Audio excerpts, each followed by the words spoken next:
Em nome do Pai, do Filho e do Espírito Santo. Amém. Amados irmãos e irmãs, é com muita alegria que nós estamos aqui para juntos estudar e meditar o Evangelho. A igreja nos apresenta para esta terça-feira, da terceira semana do Advento.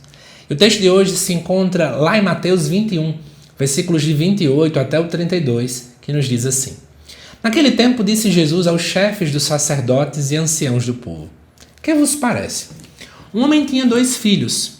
Dirigindo-se ao primeiro, ele disse: Filho, vai trabalhar hoje na minha vinha. O filho respondeu: Não quero. Mas depois mudou de opinião e foi.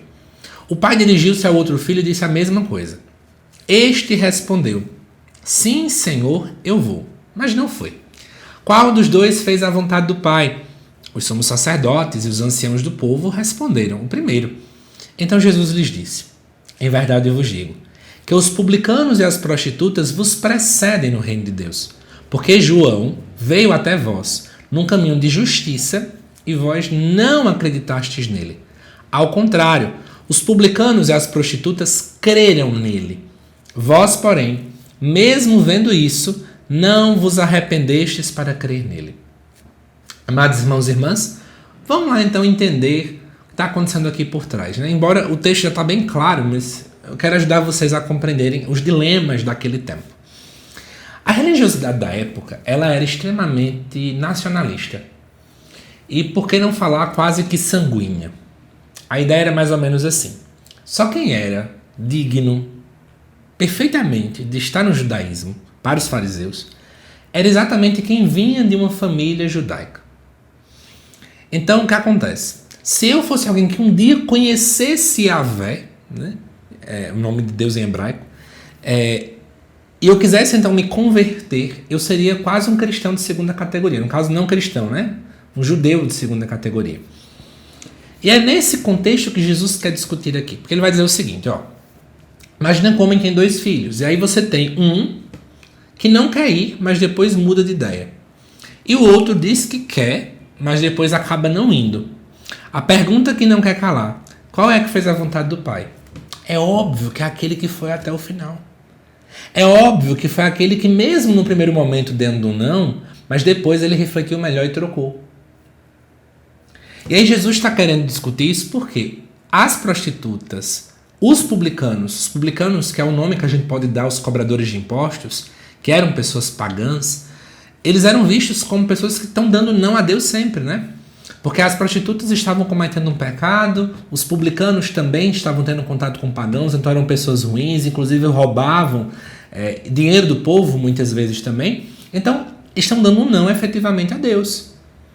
É um não. A questão é, e se um dia ele trocar e dar um sim?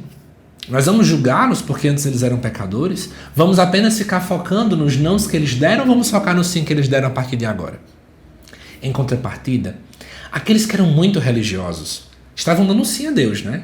Iam ao culto sempre, iam celebrar todo sábado nas sinagogas, iam ao templo de Jerusalém pelo menos uma vez ao ano por ocasião da Páscoa e por aí vai. Mas essas pessoas, muitas vezes, daqui a pouco, quando Deus os chamava, venha trabalhar na vinha, venha me ajudar nisso aqui, não quero ir. Então, Jesus está querendo questionar exatamente esses modelos religiosos, onde muitas vezes somos formados apenas de aparências. É muito bonito um discurso, é muito bonita a nossa fotografia, é muito bonito muitas vezes a nossa rede social, é muito bonito todo um aparato que acabamos criando, mas que muitas vezes a nossa vida, o nosso coração está longe de Deus. E quer queira, quer não, é isso que Jesus está criticando aqui. É isso que Jesus está nos levando a refletir, que é preciso ter uma mudança de postura, né? E amados irmãos e irmãs, depois no versículo 32, o próprio Jesus vai dizer: Porque João veio e vocês não acreditaram nele, mas os publicanos e as prostitutas sim. Vocês mesmo vendo isso, não se arrependeram. E vamos pensar um pouquinho hoje, né? Quantos Joões Batistas temos hoje? Pessoas que estão aí anunciando a vontade de Deus. E aí tanta gente vai se convertendo, mas quantas vezes a gente tem um coração tão duro que a gente não observa esses sinais e não abrimos o nosso coração para uma autêntica conversão. Veja, a liturgia está nos preparando aí porque estamos bem próximos ao Natal. É tempo de conversão. É tempo de uma mudança autêntica de vida. É preciso que nós possamos nos arrepender daquilo que fizemos de errado. Ainda há tempo. Olhemos ao mundo à nossa volta e reflitamos. É preciso se arrepender. É preciso buscar mudar de vida para termos um Natal bem celebrado. Que Deus te abençoe, amado irmão, amada irmã. Te aguardo nos próximos vídeos aqui do canal. Até mais.